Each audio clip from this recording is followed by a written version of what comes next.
இந்த குன்னூர் நகராட்சி பகுதியில் கடை வைத்திருக்கின்றவர்கள் கடும் சோதனைக்கு உள்ளாயிருப்பதாக எனக்கு இடத்துல மனு கொடுத்திருக்கிறாங்க. நோட்டீஸ் கொடுத்துட்டாங்களாம். கடையை காலி பண்ண வேண்டும் என்று அவர்களுக்கு நோட்டீஸ் கொடுக்கப்பட்டு விட்டதாக தகவல் தெரிவிக்கப்பட்டிருக்காங்க. அவர்களுக்கு சரியான இடத்தை தேர்வு செஞ்சு அந்த இடமளித்த பிறகு அந்த இடத்திலிருந்து அவர்களுக்கு மாற்று இடம் கொடுக்க வேணும். அதுவும் அந்த வியாபாரிகள் எந்த இடத்துல இடம் தேர்வு செய்கிறார்களோ அந்த இடத்தை தேர்வு செஞ்சு அரசாங்கம் அவர்களுக்கு கடை வைப்பதற்கு நில ஒதுக்கீடு செஞ்சா அது அந்த கடைக்காரர்கள் அங்கே விற்பனை செய்ய முடியும். பொதுமக்களுக்கு சௌகரியமான இடத்துல கொடுக்கணும். கடைக்காரருக்கும் சரி சாதகமான இடத்தை அவர்கள் பொதுமக்கள் வந்து செல்லக்கூடிய அந்த பகுதி தேர்வு செய்து இந்த அரசாங்கம் அந்த கடைக்காரர்களுக்கு அந்த கடை வைப்பதற்கு இடத்தை ஒதுக்கி தர வேண்டும் என்று அன்போடு கேட்டுக்கிறேன்.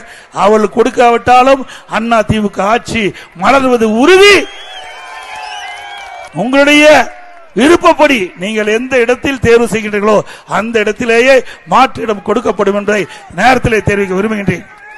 ஆனால் இதே அனைத்து இந்திய அண்ணா திராவிட முன்னேற்ற கழக ஆட்சி இருக்கின்ற பொழுது விலைவாசி உயர்கின்ற பொழுது இந்த விலைவாசி கட்டுப்படுத்துவதற்காக விலைவாசி கட்டுப்பாட்டு நிதி என்ற ஒரு நிதியை 100 கோடி ஒதுக்கி எந்த உணவுப் பொருள் விலை ஏறுகிறதோ அந்த உணவுப் பொருள் எந்த மாநிலத்தில் குறைந்த விலைக்கு கிடைக்கிறதோ அங்கே போய் கூட்டுறவுத்துறையின் மூலமாக அந்த பொருளை கொள்முதல் செய்து தமிழ்நாட்டுக்கு கொண்டு வந்தது விற்பனை செய்து விலை ஏற்றத்தை தடுத்து நிறுத்திய அரசாங்கம் அண்ணா திமுக அரசாங்கம்.